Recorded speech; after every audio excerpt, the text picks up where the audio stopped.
जय हिंद दोस्तों। अभी हम दो भाग कंप्लीट कर लिए हैं इसका फंडामेंटल राइट का 18 तक, मौलिक अधिकार का भाग मतलब अनुच्छेद 18 तक कंप्लीट कर लिए हैं। आज हम उसके आगे पढ़ना शुरू करेंगे। आप लोगों ने पीछे जितना पढ़ा होगा एक बार मेरे साथ रिवाइज करिएगा। आर्टिकल नंबर 12 कहता है राज्य की परिभाषा।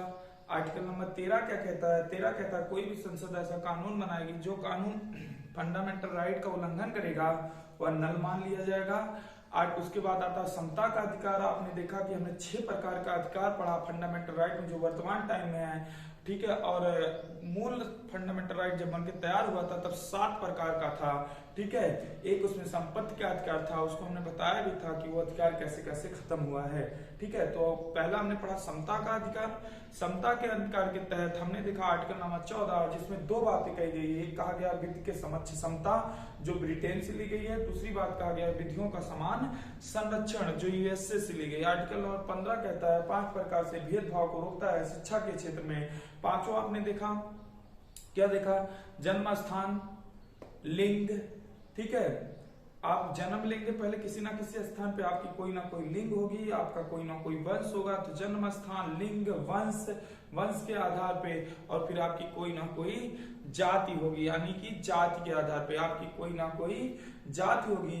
उस जाति के आधार पे भी आपके साथ भेदभाव नहीं किया जा सकता। फिर कोई आपका कोई ना कोई धर्म होगा, यानी कि उस धर्म के आधार पे भी भेदभाव नहीं किया जा सकता। फिर आर्टिकल नंबर 16 देखा, ये भी कहता है कि जो है सार्वजनिक रोजगार में एक जैसे अवसर दिए जाएंगे सबको, यानी कि भेदभाव नहीं किया जाएगा। बाद में लेकिन इसमें फिर बता भी दिया कि राज्य चाहे तो मतलब भेदभाव कर सकती है। जैसे हमने बताया था आपको कि मंडल कमीशन बना था, काका कालेलकर कमीशन बना था, किसके लिए?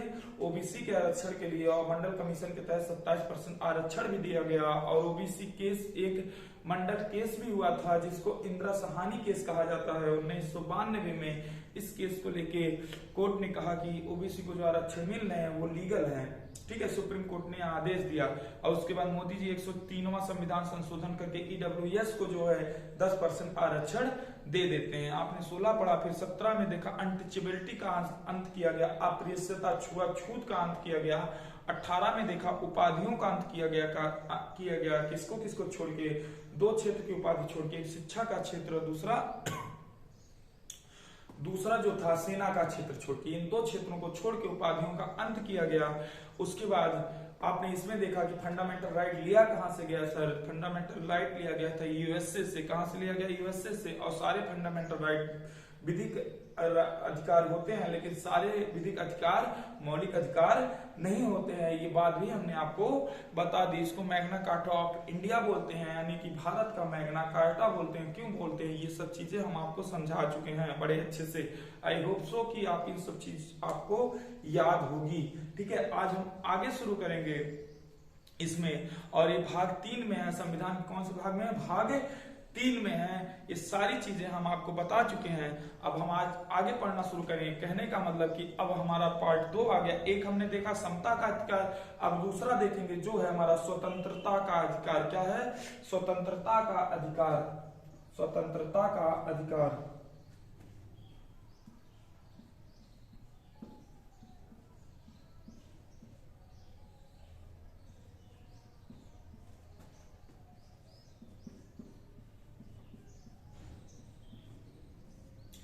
स्वतंत्रता का अधिकार कौन से लेके कौन से आर्टिकल के बीच है? 19 से लेके 22 तक। स्वतंत्रता का अधिकार आर्टिकल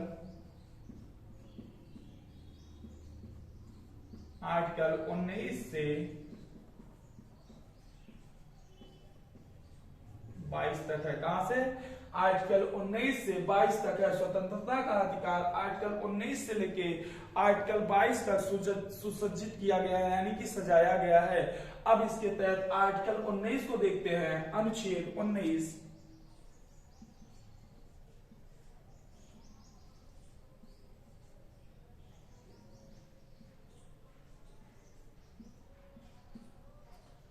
अनुच्छेद 19 को देखते हैं।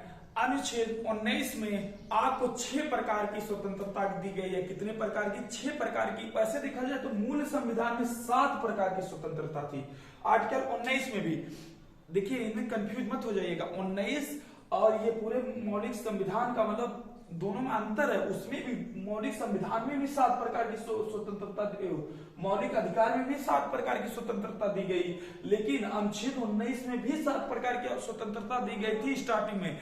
आर्टिकल 19 से भी संपत्ति के अधिकार को हटाया गया और मौलिक अधिकार से भी संपत्ति के अधिकार को हटाया गया था टोटल में से। कंफ्यूज मत हो जाइएगा, आर्टिकल 19 मौलिक अधिकार का एक छोटा सा भाग है और जिसमें 6 प्रकार की स्वतंत्रता दी गई है। ठीक है, कितने प्रकार की? 6 प्रकार की स्वतंत्रता दी गई है। इसमें कितने प्रकार की स्वतंत्रता है? 6 प्रकार की स्वतंत्रता है। वर्तमान टाइम में 6 प्रकार, याद रखना, वर्तमान टाइम में 6 प्रकार है और मूल संविधान में 7 प्रकार की थी। हम आपको 7 बताएंगे। ठीक है, कितना बताएंगे? 7 बताएंगे, एक एक करके समझाएंगे आपको। ठीक है, दिमाग में अच्छे से बैठा लीजिएगा। लेकिन वर्तमान टाइम में अगर पूछेगा तो 6 प्रकार की, वर्तमान टाइम में पूछेगा 6 प्रकार की है और कौन खत्म किया गया ये भी समझाएंगे आपको। और इस संपत्ति के अधिकार में और जो ये मौलिक अधिकार वाली आर्टिकल नंबर 31 वाली संपत्ति का अधिकार दिया गया है, इन दोनों में अंतर क्या है ये भी हम आपको स्पष्ट करेंगे आप। ठीक है, इसके तहत जो पहली बात बताई गई 19(1)(a) में कहा गया। अब 19(1)(a) बार बार नहीं बोलेंगे हम, 1 2 3 4 5 ऐसे लिखते जाएंगे, आप समझ जाइएगा इस बात को। ठीक है, आई होप सो आप हमारी बातों को समझ पा रहे होंगे। अब देखिएगा, पहली बात जो बोली गई पहले वाले में, इसमें कहा गया वाक एवं अभिव्यक्ति की स्वतंत्रता। पहले क्या बोली गई? वाक एवं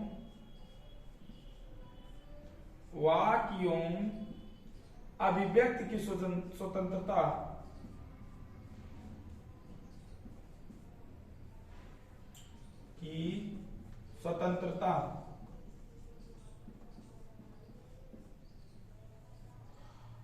वाक एवं अभिव्यक्ति की स्वतंत्रता, वाक एवं अभिव्यक्ति की स्वतंत्रता, इसका मतलब है कि आप कहीं भी अपनी अभिव्यक्ति यानी कि कहीं भी बोल सकते हैं, कुछ भी बोल सकते हैं, लेकिन कुछ चीजों को ध्यान में रखते हुए, बाद में बताएंगे किन किन चीजों को ध्यान में रखते हुए आपको कुछ भी बोलना है। और कहीं भी आप अपनी मतलब इच्छाओं को प्रकट कर सकते हैं।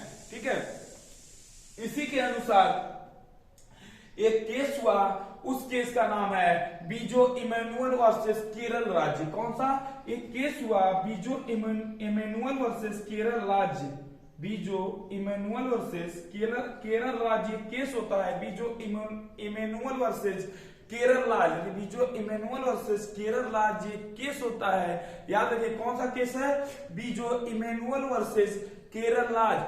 उस केस में यह कहा गया कि क्या बच्चे को भी राष्ट्रगान गाने के लिए विवश किया जा सकता है। ठीक है, तो सुप्रीम कोर्ट ने उसी केस के बाद इसी में वाक एवं अभिव्यक्ति की स्वतंत्रता में एक और अधिकार दे दिया, आपका चुप रहने का अधिकार। क्या दे दिया था? चुप रहने का अधिकार।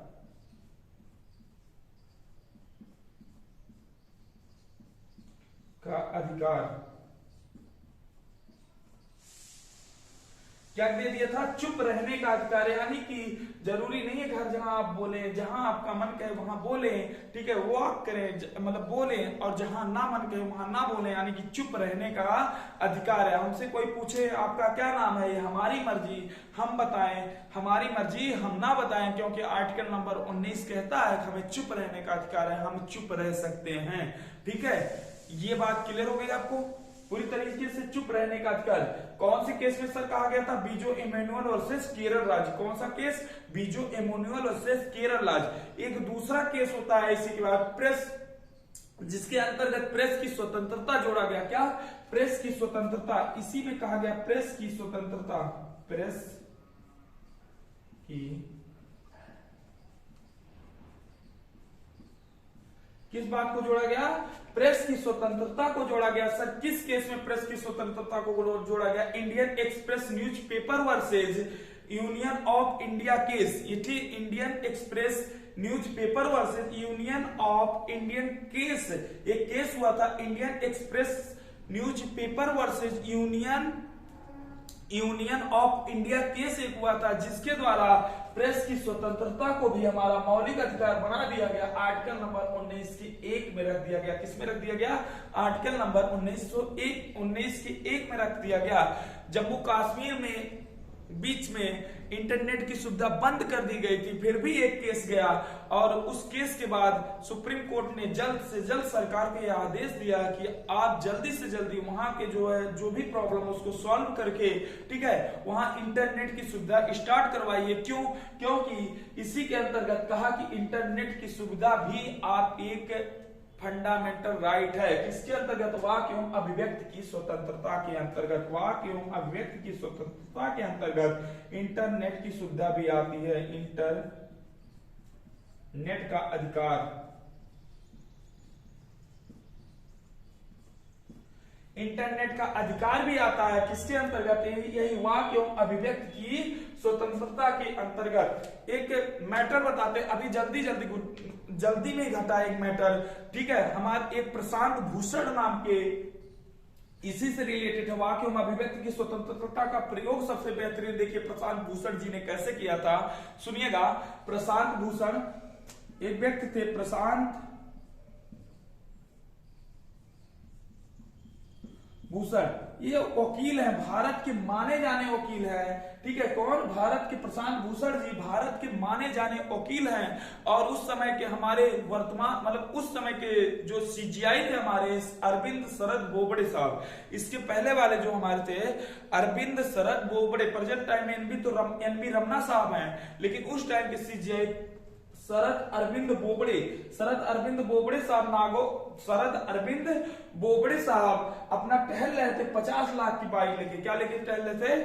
50 लाख की बाइक लेके टहल रहे थे और इन्होंने देखा कि इन्होंने एक ट्वीट कर दिया। क्या कर दिया? ट्वीट करके लिखा कि हमारी जनता न्याय की भूखी है और हमारे न्यायाधीश महोदय, ठीक है, बिना मास्क, बिना सोशल डिस्टेंस और बिना सोशल डिस्टेंस इस कोरोना में क्या कर रहे हैं? 50 लाख की बाइक लेके टहल रहे हैं। और ये बात बोबड़े साहब को अच्छी नहीं लगी। उन्होंने कहा कि आप इतनी हिम्मत इनकी कि इन्होंने सीजीआई को ही ऐसा कह दिया। तो 5 जजों की बेंच बैठी और इनसे कही या तो आप अपने भाषण में थोड़ा सा परिवर्तन कर लीजिए या तो, ठीक है, आप माफी मांग लीजिए क्योंकि आपने कोर्ट की अवहेलना की है।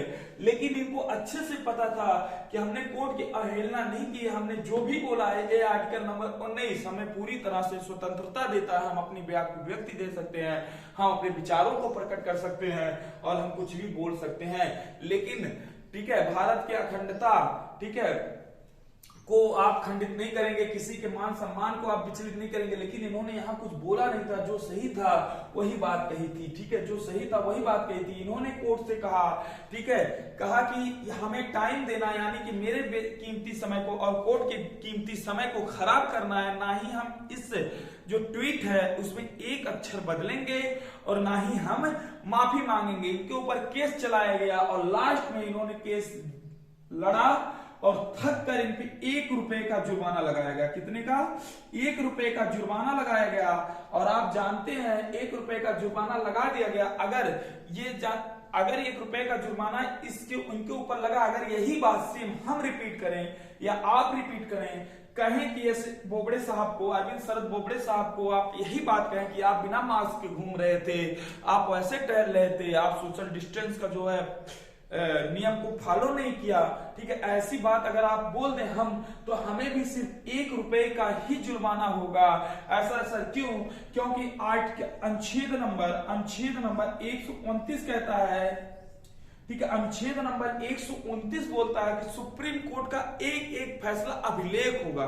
क्या होगा? एक फैसला अभिलेख हो जाएगा, यानी कि अपने आप में कानून बन जाएगा, ठीक है। तो जो वकील हम किए रहेंगे, अगर जैसे मतलब जिसने ये बात कही, तो वकील यही कहेगा कि प्रशांत भूषण जी को 1 रुपए का जुर्माना लगाया गया था और आर्टिकल नंबर 129 बोलता है, ठीक है, कि मतलब उस सेम गुनाह के लिए सेम सजा दी जाएगी, ठीक है। यानी कि अगर किसी ने मर्डर किया है, जैसे 25 साल का बच्चा अगर मर्डर कर देता है उसको फांसी होती है, तो अगला बच्चा अगर मर्डर करता है 25 साल का तो उसको फांसी होगी। ऐसे यहाँ भी उतनी बात बोलने के लिए 1 रुपया जुर्माना लगाता था। अगर उतनी ही बात कोई दूसरा व्यक्ति बोलता है तो आर्टिकल नंबर 129 के तहत उसके ऊपर भी 1 ही रुपए का जुर्माना लगेगा। ठीक है, अब आप ये बात समझ गए होंगे वाक्य एवं अभिव्यक्ति की स्वतंत्रता क्या होती है। इस बात को पूरी तरह से आपने समझ लिया होगा, वाक्य एवं अभिव्यक्ति की स्वतंत्रता क्या होती है। इसके मतलब ये एकदम उसी वाक्य एवं अभिव्यक्ति की स्वतंत्रता का ही प्रयोग किया गया था। प्रशांत भूषण वाला मैटर जो था, उन्होंने इसी को लेके इस केस को आराम से जीत लिया और कोई प्रॉब्लम हुई नहीं। उनके ऊपर चार्ज लगा तो मात्र 1 रुपए का चार्ज लगा। कितने का? 1 रुपए का, जो आज के समय में नगण्य के बराबर है। ना मान लिया जाए तो फिर कोई मतलब 1 रुपए मतलब क्या है? कुछ नहीं। ठीक है, अब देखिए अगली पॉइंट देखिएगा, इसको मिटा रफ कर रहे हैं। वाक्य एवं अभिव्यक्ति की स्वतंत्रता पहली थी, उसके अंदर इतना था। अगर ये रहेगा तो पूरा हो नहीं पाएगा, पूरा साथ हमें नीचे तक लाना है, इसलिए इसको मिटा दे रहे हैं। लेकिन याद रखिएगा उसके अंतर्गत उतनी चीजें आती हैं। चलिएगा दूसरी चीजें देते हैं। पहला हो गया वाक्य एवं अभिव्यक्ति की स्वतंत्रता। दूसरा हो गया, ठीक है, इकट्ठा होने की स्वतंत्रता, यानी कि आप शांतिपूर्ण रूप से कहीं भी इकट्ठा हो सकते हैं बिना हथियारों के। किसके? बिना हथियारों के। तो दूसरा है इकट्ठा होने की स्वतंत्रता।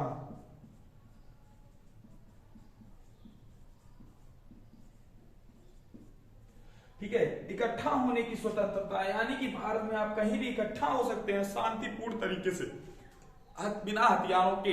ठीक है, कहीं भी इकट्ठा होने की स्वतंत्रता।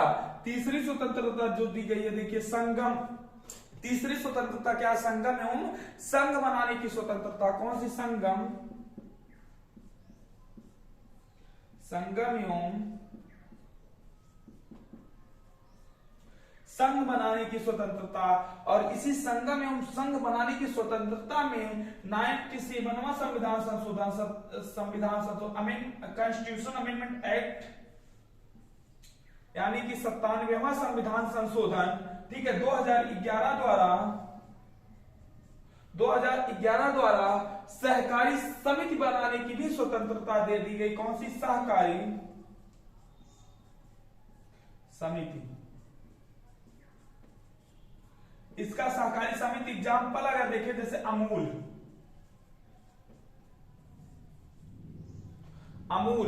ठीक है, जैसे अमूल, तो सहकारी समिति भी बनाने की स्वतंत्रता दे दी गई। क्या दे दिया गया? सहकारी समिति भी बना सकते हैं, यानी कि संगम एवं संघ, उसके साथ साथ सहकारी समिति बनाने की स्वतंत्रता तीसरे में कहा गया है। चौथा देखते हैं, ठीक है, चौथा देखते हैं कि भारत में स्वतंत्रता पूर्ण रूप से कहीं भी घूमने की स्वतंत्रता, यानी कि भारत में कहीं भी घूमने की स्वतंत्रता, यानी कि भारत में स्वतंत्रता पूर्ण तरीके से कहीं भी घूमने की स्वतंत्रता। भारत में स्वतंत्रता पूर्ण तरीके से कहीं भी घूमने की स्वतंत्रता। लेकिन 4 ऐसे राज्य हैं जहां घूमने के लिए आपको सरकार से परमिट लेनी पड़ेगी, उनको बोलते हैं इनर परमिट लाइन, यानी कि भीतरी सीमा रेखा। कौन कौन से वो 4 राज्य जहां जाने के लिए आपको सरकार से परमिट लेनी पड़ेगी? अरुणाचल प्रदेश। कौन कौन सा? अरुणाचल प्रदेश। कौन सा? अरुणाचल प्रदेश पहला है। दूसरा है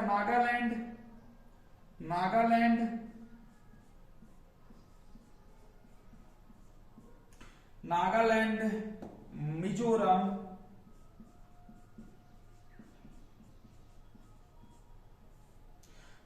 पहले तो ये 3 ही थे, ठीक है, पहले तो ये 3 ही थे मिजोरम। लेकिन सीएए वाला जो मैटर हुआ, कॉन्स्टिट्यूशन अमेंडमेंट एक्ट वाला, कॉन्स्टिट्यूशन अमेंडमेंट एक्ट द्वारा क्या किया गया? कॉन्स्टिट्यूशन अमेंडमेंट एक्ट द्वारा, ठीक है, इसमें मणिपुर को भी जोड़ दिया गया। किसको? मणिपुर को भी जोड़ दिया गया। किसको? मणिपुर।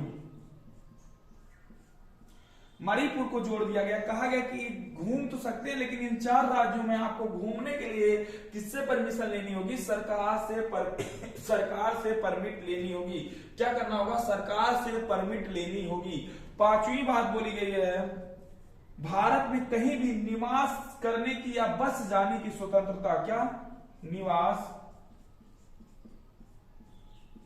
या बस जाने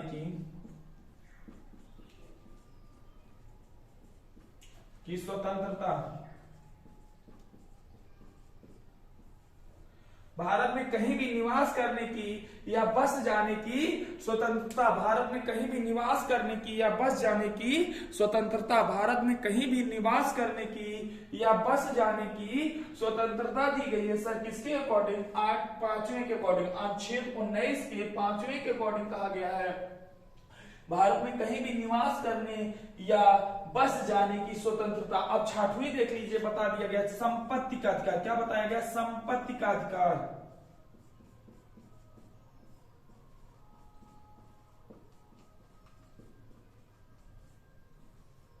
क्या बताया गया? संपत्ति का अधिकार। 6वें में जो बताया गया वो बताया गया संपत्ति का अधिकार। क्या बताया गया? संपत्ति का अधिकार। अभी आप याद करवा रहे हैं। 7वां जो है ये व्यापार करने का अधिकार है। क्या है? व्यापार करने का अधिकार, यानी कि भारत में कहीं भी व्यापार करने का अधिकार दिया गया है। 7वें के तहत कहा गया भारत में कहीं भी व्यापार करने का अधिकार। क्या दिया गया? व्यापार करने का अधिकार। इन सबका आप प्रयोग कर सकते हैं आर्टिकल 19 के तहत। किसके तहत? आर्टिकल 19 के तहत इन सब अधिकारों का आप प्रयोग कर सकते हैं, लेकिन इन सब का प्रयोग करते हुए कुछ बातों को ध्यान में रखनी है। सर देखिएगा कौन कौन सी बात है वो। ठीक है, इसको मिटा दे रहे हैं, हो चुका होगा। आई होप सो कि आप इस बात को समझ गए होंगे। ठीक है, ठीक है, देखिएगा वो कौन कौन सी बात है। जैसे भारत की एकता और अखंडता पर कोई आंच नहीं आनी चाहिए। किस पे? भारत की एकता और अखंडता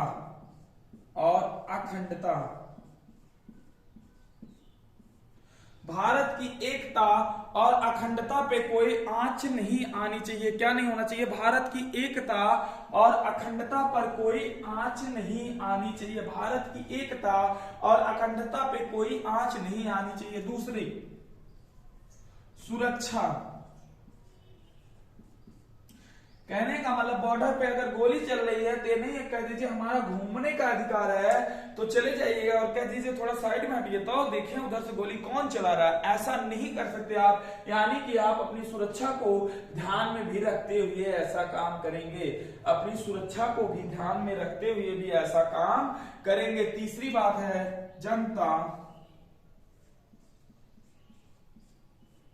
जनता, यानी कि कोई आप ऐसा काम नहीं करेंगे जिससे जनता को कोई प्रॉब्लम हो। ठीक है, कि ऐसा कोई काम आप नहीं करेंगे इसके अकॉर्डिंग, मतलब इनमें से ऐसा कोई भी काम नहीं करेंगे जिससे जनता से आपको प्रॉब्लम हो। अगर ऐसा होता है तो आपके ऊपर आपको ये छीना भी जा सकता है। ठीक है, अगर ऐसा कुछ होता है तो आपको छीना जा सकता है। तीसरा, चौथा, कोर्ट। आप कोर्ट की अवहेलना नहीं कर सकते। ये नहीं कह सकते कि कोर्टवा ने गलत नियम दिया है या सही नियम दिया, जज ऐसे थे वैसे थे, यानी कि आप कोर्ट की अवहेलना नहीं कर सकते। यानी कि कोर्ट के बारे में कुछ उल्टा सीधा नहीं बोल सकते, उसके फैसले का विरोध नहीं कर सकते। कोर्ट के फैसले का विरोध करना है तो आप सुप्रीम कोर्ट में जाइए, यानी कि उल्टा सीधा तरीके से गलत बातों को नहीं बोल सकते। ठीक है, अगली बात बोली गई विदेशी, पांचवी बात बोली गई है विदेशी संबंध, यानी कि विदेशी संबंध जो है उसको भी आपकी वजह से खराब नहीं है। ऐसा बात नहीं है कि डोनाल्ड ट्रंप आए, आपकी बोलने की स्वतंत्रता है, आप उनको गरियाने लगो तो उससे क्या होगा? हमारे विदेशी संबंध खराब हो जाएंगे। तो ये भी ध्यान में रखना है, कुछ ऐसा नहीं बोल देंगे, आपको बोलने का अधिकार दिया गया है जिससे आपका विदेशी संबंध क्या हो, हमारे देश का विदेशी संबंध खराब हो। छठवां है मोरलिटी, नैतिकता जिसको बोलते हैं, नैतिकता। ठीक है, किसी के नैतिकता के साथ आप नहीं खेल सकते, यानी कि इसका जब आप प्रयोग करेंगे तो इतनी बातों को आपको ध्यान में रखना है। क्या करना है, इतनी बातों को आपको ध्यान में देखना है। भारत की एकता और अखंडता नहीं खंडित होनी चाहिए। सुरक्षा यानी कि कहीं बॉर्डर पे या गोली चल रही है तो आप वहां ऐसा नहीं जाएंगे कि हटिए हम भी थोड़ा देख ले, तो हमारा अधिकार है घूमने का, वहां घूमने चले जाएंगे, वहां भी आप नहीं जा सकते। जनता यानी कि आप जनता जनार्दन ऐसा कोई काम नहीं करेंगे जिससे जनता जनार्दन को कोई प्रॉब्लम हो, ठीक है, उनको कोई दिक्कत हो। अगली कोर्ट, आप कोर्ट की अवहेलना नहीं कर सकते कि उल्टा सीधा कुछ बोलिए यानी कि कोर्ट सुनता रहे आपकी, ठीक है। अगली बात, विदेशी संबंध यानी कि बोलने का अधिकार है, तो चाहे मन कहे डोनाल्ड ट्रंप आए तो उनको गरियाने लगो, शी जिनपिंग आए तो उनको गरियाने लगो, आप ऐसा भी नहीं कर सकते हैं। अगली बात इसमें बोली गई विदेशी संबंध, क्या बोला गया है, विदेशी संबंध। विदेशी संबंध मतलब उन्हीं को नहीं गरिया सकते और किसी की नैतिकता के साथ आप खिलवाड़ नहीं कर सकते। क्या, किसी की नैतिकता के साथ आप खिलवाड़ नहीं कर सकते। अब देखिएगा आप याद कैसे करेंगे। हाँ सर कहोगे इसमें सर संपत्ति का अधिकार, देखिए वर्तमान टाइम में संपत्ति के अधिकार को खत्म कर दिया गया। एक मोरारजी देसाई नाम के हमारे प्रधानमंत्री आते हैं, आप जानते हैं ये 44वां संविधान संशोधन करवाते हैं भारत में 1976। कब 44वां संविधान संशोधन 1976 द्वारा इस संपत्ति के अधिकार को उठा के ले जाया जाता है, 300 के काम में रख दिया जाता है और भाग 12 में 300 का के भाग 12 में रख दिया जाता है, भाग 12 में रख दिया जाता है और इसको बना दिया जाता है विधिक अधिकार। क्या बना दिया जाता है, विधिक अधिकार। मौलिक अधिकार से हटा के विधिक अधिकार बना दिया जाता है। सर ऐसा क्यों करना पड़ा, ऐसा इसलिए करना पड़ा, ध्यान सुनिएगा, ऐसा क्यों करना पड़ा, ऐसा इसलिए करना पड़ा कि जब तक मौलिक अधिकार था, ठीक है, संपत्ति का अधिकार, जब तक मौलिक अधिकार था, कोई रोड जैसे बनी तो सरकार ने रोड का मुआवजा लिया, सबको दिया और उस जमीन को खरीद ली। अब पता लगा बीच में किसी का 2 हिस्सा आ गया, अब वो कह रहा है हम ये हिस्सा देवे नहीं करेंगे, ठीक है।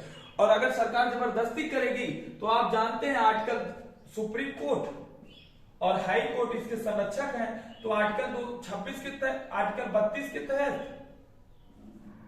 सुप्रीम कोर्ट जाएगा, आर्टिकल 226 के तहत हाई कोर्ट जाएगा, आर्टिकल 32 के तहत सुप्रीम कोर्ट, आर्टिकल 226 के तहत हाई कोर्ट चला जाएगा और उसको चैलेंज कर देगा तो सुप्रीम कोर्ट तो डायरेक्ट बोलेगी भाई उसका फंडामेंटल राइट है, आप उसको छीन नहीं सकते हैं। ऐसा बोल देगी तो वो जमीन नहीं मिल पाएगी उनको और रोड को क्या करना पड़ेगा, घुमाना पड़ेगा। अब उन ऐसे ऐसे रोड जाए तो ये ठीक नहीं है, डेली एक्सीडेंट हुआ रहेगा, ठीक है। तो मोरारजी देसाई ने कहा एक काम करिए, इसको मौलिक अधिकार से हटा के कहां लेके चले जाइए, विधिक अधिकार। और जैसे ही विधिक अधिकार में गया, आप दीजिए या ना दीजिए सरकार आपसे जबरदस्ती ले लेगी। हमने बताया था मौलिक अधिकार को सरकार जबरदस्ती नहीं छीन सकती, लेकिन विधिक अधिकार को सरकार जबरदस्ती छीन सकती, इसलिए इसको हटा दिया गया। अब मैटर फंसा सर, आपने 2 जगह मौलिक अधिकार पढ़ाया, एक आर्टिकल नंबर 31 में पढ़ाया मौलिक अधिकार, ठीक है, एक आर्टिकल नंबर 31 में पढ़ाया मौलिक अधिकार, ठीक है, और एक आपने पढ़ाया जो 66वें नंबर पे संपत्ति का मौलिक अधिकार करें, एक 31 में पढ़ाया संपत्ति का अधिकार और एक पढ़ाया 66वें में संपत्ति का अधिकार। 66वें का मतलब आर्टिकल 6 नहीं, ये 19 के 66वें वाले भाग में, ठीक है, ऐसे लेके चले जाइए A B C D E F, कौन से वाले में, F वाले में जो पढ़ाया, ये दोनों में अंतर क्या है। ये देखिए, ये जो संपत्ति है ये आप अपने आप से खरीदे होंगे, कहने का मतलब जो अपने पैसे से अपने नाम करवाए हैं उस संपत्ति को ये वाली संपत्ति दी गई है, ठीक है। लेकिन जो आपके पापा और दादा और दादी के समय से यानी कि आपके खानदान के समय से चली आती रही होगी, आपका ये कहते हैं ना ये हमारी खानदानी जमीन है, ठीक है, तो वो संपत्ति जो होती है उस संपत्ति को आर्टिकल 31 के तहत रखा जाता है और जो संपत्ति आप खुद से खरीदे होते हो वो संपत्ति आर्टिकल 6 में दर्शाया गया, मतलब वो क्या नाम है 19 के एफ में दर्शाया गया था। किसमें दर्शाया गया था, 19 के एफ यानी कि 19 के 66वें में दर्शाया गया था। आई होप सो कि अब इतनी बात आपकी क्लियर हो गई होगी। क्या हो गया होगा, इतनी बात पूरी तरह से क्लियर हो गई होगी। अब देखिए याद करने का तरीका, वाक्य एवं अभिव्यक्ति की स्वतंत्रता। पहले देखिए वाक्य मतलब बोलने की स्वतंत्रता, इसी के तहत आता। प्रेस वाले तो हमेशा बोलते रहते हैं, आप बताइए सर आदमी डूबता रहे वहां पहुंच जाएंगे, बताइए डूबने में मजा आ रहा है, ठीक है। तो ये प्रेस की स्वतंत्रता उसी अकॉर्डिंग जाती है। तो कहने का मतलब वहां बोलने की स्वतंत्रता है, यानी कि बोलते हैं प्रेस वाले हमेशा बोलते रहते हैं, ये रिपोर्ट देख लीजिए। और दूसरी बात इसी के अकॉर्डिंग रहनी है, जब आप बोलेंगे तो आपको चुप रहने का भी अधिकार दिया जाना चाहिए, तो यानी कि आप चुप भी रह सकते हैं, ये आपका अधिकार है। और तीसरी बात इसमें बोल दी गई थी कि इंटरनेट चलाने की सुविधा, यानी कि जब कोई बोलेगा, मीडिया को आप कहाँ देखते हैं, इंटरनेट पे देखते हैं ना, तो इंटरनेट खोलेंगे, यूट्यूब चलाएंगे तो उसी पे देखेंगे, ठीक है। तो ये तीन चीज इसमें रखी गई, वाक एवं अभिव्यक्ति की स्वतंत्रता। पहला है वाक एवं अभिव्यक्ति की स्वतंत्रता। अब देखिए रिलेट करिएगा, जब हम अच्छा बोलेंगे तो लोग 100% इकट्ठा होंगे हमें सुनने के लिए, ठीक है। लेकिन कोई हमें सुनने आएगा, हमारा अभिभाषण का हथियार लेके आएगा नहीं, शांति से बैठ के सुनेगा, तो ये बिना हथियार के शांतिपूर्ण बैठ के सुनने का मतलब इकट्ठा होने का अधिकार। तो यानी कि पहले हमने बोला, फिर लोग सुनने के लिए क्या हो गए, इकट्ठा हो गए। और जब लोग सुनने के लिए इकट्ठा हो गए, ठीक है, तो हमने इतना अच्छी अच्छी बातें उनको बता दी। उन्होंने कहा चलो यार कोई संगम या क्या नाम है, संगम या संघ बनाते हैं। संगम और संघ किस लिए बनाएंगे, लोग इकट्ठा होंगे तो वहां संगम और संघ बनाने की बात चलेगी। चलिए संगम और संघ बना लेते हैं।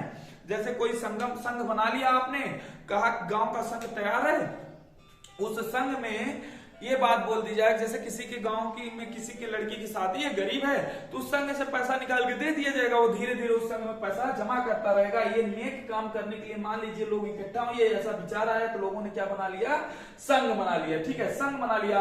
अब जब संघ तैयार हो गया तो उस संघ का प्रचार प्रसार करने के लिए भारत में घूमना पड़ेगा। क्या करना पड़ेगा, प्रचार प्रसार करने के लिए भारत में घूमना पड़ेगा। तो यही बात बोली गई कि भारत में घूमने की स्वतंत्रता, क्या बोल दी गई है, भारत में घूमने की स्वतंत्रता, यानी कि भारत में कहीं भी वो शांतिपूर्ण तरीके से घूम सकते हैं, ठीक है। अब भारत में जब घूम लिया, ठीक है, तो जैसे जम्मू कश्मीर शिमला वगैरह पहुंच गए तो देखे यार बड़ी अच्छी जगह है, ठीक है, तो क्या करेंगे, कहेंगे यही निवासे कर लेते हैं, यानी कि कुछ दिन निवास कर लें या बस जाए, यानी कि बस जाने की स्वतंत्रता, यानी कि निवास करने की स्वतंत्रता, ठीक है। जब मन में विचार आया कि निवास कर लें, बस जाएं, ठीक है, तो उस समय के संविधान के अकॉर्डिंग देखिए जो रखा गया था, संपत्ति का अधिकार, तो पक्का है आप कुछ ना कुछ जमीनें खरीदने की कोशिश करेंगे, ठीक है। घर बनाने के लिए क्या जरूरत पड़ेगी, जमीनों की जरूरत पड़ेगी, लेकिन वर्तमान टाइम में हटा दिया गया है, ठीक है, जमीनों की मतलब नहीं खरीद दी गया, तब वो जाके आप खरीद लीजिएगा किसके अकॉर्डिंग, विधिक अधिकार के अकॉर्डिंग, ठीक है, किसके अकॉर्डिंग जाके खरीद लीजिएगा, विधिक अधिकार के अकॉर्डिंग। तो आपने जमीन भी ले ली, ठीक है। अब आपका सारा पैसा कौड़ी क्या हो गया, खत्म हो गया, सारा पैसा कौड़ी खत्म हो गया, तो आपको भूख लगेगी, तो भूख के लिए कुछ ना कुछ कमाई करनी पड़ेगी। तो थोड़ा पैसा कौड़ी जो था, पैसा था आपके पास, आपने उसको कहां लगा दिया, व्यापार में लगा दिया। कहां लगा दिया, व्यापार में, यानी कि भारत में कहीं भी व्यापार करने की स्वतंत्रता क्या है, भारत में कहीं भी व्यापार करने की स्वतंत्रता है आपको, ठीक है। अब देखिए रिलेट करिएगा, पहले हम बोलेंगे, फिर उसको लोग सुनने के लिए इकट्ठा होंगे, फिर जब इकट्ठा हो जाएंगे विचार आएगा तो संगम या संघ बना लेंगे, ठीक है। सहकारी समिति भी है 93वें संविधान संशोधन द्वारा, बोलेंगे तो लोग सुनने के लिए इकट्ठा होंगे, और जब लोग सुनने के लिए इकट्ठा होंगे तो हम संगम या समिति बना लेंगे, और जैसे ही हमारी संगम या समिति तैयार हुई तो हम उसका प्रचार प्रसार करने के लिए पूरे भारत में घूमने लगेंगे। क्या करेंगे, पूरे भारत में घूमने लगेंगे, और जब पूरे भारत में हमने घूम लिया तो हम कहीं अच्छी जगह देखिए, जम्मू कश्मीर शिमला वगैरह इग्लू कैफे वैफे जम्मू कश्मीर बन के तैयार हुआ है, तो हम कहीं भी मतलब घूमने लगेंगे। जब घूमते हम पहुंचेंगे तो हम कहीं भी बसने की इच्छा हो गई हमें, तो निवास करने या बसने की दिल कहा कि बस लेते, यानी कि बसने और निवास करने की स्वतंत्रता दी गई है। और जब निवास करेंगे तो आपको संपत्ति जरूर खरीदनी होगी, लेकिन आप किसके अकॉर्डिंग जाकर खरीदेंगे, अब जब हम संपत्ति खरीदेंगे तो हम विधिक अधिकार के अकॉर्डिंग जाके खरीदेंगे, ना कि मौलिक अधिकार के अकॉर्डिंग जाके खरीदेंगे। जब संपत्ति खरीद लिया, थोड़ा बहुत पैसा जो बचा आगे पेट पालने के लिए, अपने बच्चों का मतलब जो भी अपने परिवार का निर्वाह करने के लिए हम व्यापार शुरू कर देंगे, यानी कि व्यापार करने की स्वतंत्रता। तो वर्तमान संविधान में 6 प्रकार की स्वतंत्रता है, मूल संविधान में 7 प्रकार की स्वतंत्रता थी। वर्तमान संविधान में आर्टिकल 19 में आर्टिकल 19 में ये 6 प्रकार की स्वतंत्रता है। मूल संविधान में आर्टिकल 19 में 7 प्रकार की स्वतंत्रता थी, किसको खत्म किया गया सर? संपत्ति के अधिकार को पूरी तरह से खत्म कर दिया गया। 44वें संविधान संशोधन 1976 द्वारा इसको पूरी तरह से समाप्त कर दिया गया। ठीक है, और इसको एक नाम से और जाना जाता है आर्टिकल नंबर 19 को, इसको बोलते हैं भारतीय संविधान की रीढ़ की हड्डी। इस आर्टिकल को क्या बोला जाता है? भारतीय संविधान के रीढ़ की हड्डी, या हम कह सकते हैं बैकबोन ऑफ कॉन्स्टिट्यूशन। क्या बोल देते हैं? Backbone of constitution. क्या बोला जाता है? Backbone of constitution. ठीक है, यानी कि संविधान की रीढ़ की हड्डी इसको बोला जाता है। क्यों? क्योंकि देख लीजिए इतने प्रकार की स्वतंत्रता एक ही आर्टिकल में दे दी गई है। आर्टिकल 19 में 6 प्रकार की स्वतंत्रता जो आपके जीवन जीने के लिए मोस्ट इंपॉर्टेंट होता है। आई होप सो आर्टिकल 19 आपको अच्छी तरह से समझ में आ गया होगा। आज आर्टिकल 19 तक ही रखते हैं। ठीक है, अगले पार्ट में 20, 21, 22 को हम आपको पूरी बढ़िया से समझा देंगे। आई होप सो कि आपको वीडियो अच्छी लगी होगी। ठीक है, अगर वीडियो अच्छी लगी है तो प्लीज चैनल को सब्सक्राइब कर लीजिए, बेल आइकन को प्रेस कर दीजिए और ऑल वाले पे जाके प्रेस करने के बाद ऑल वाले बटन को टिक करिएगा। ठीक है, और इसको शेयर करिए, अपने दोस्तों से भी बताइए। ठीक है, थोड़ा जल्दी शेयर करिए इसको। ठीक है, ताकि ये चैनल और आगे बढ़ सके। और अगर आपको इससे लेकर कोई भी प्रॉब्लम हो तो कमेंट कर दीजिएगा, हम उस प्रॉब्लम को अगली वीडियो में सॉल्व कर देंगे। ठीक है, थैंक यू, धन्यवाद, जय हिंद।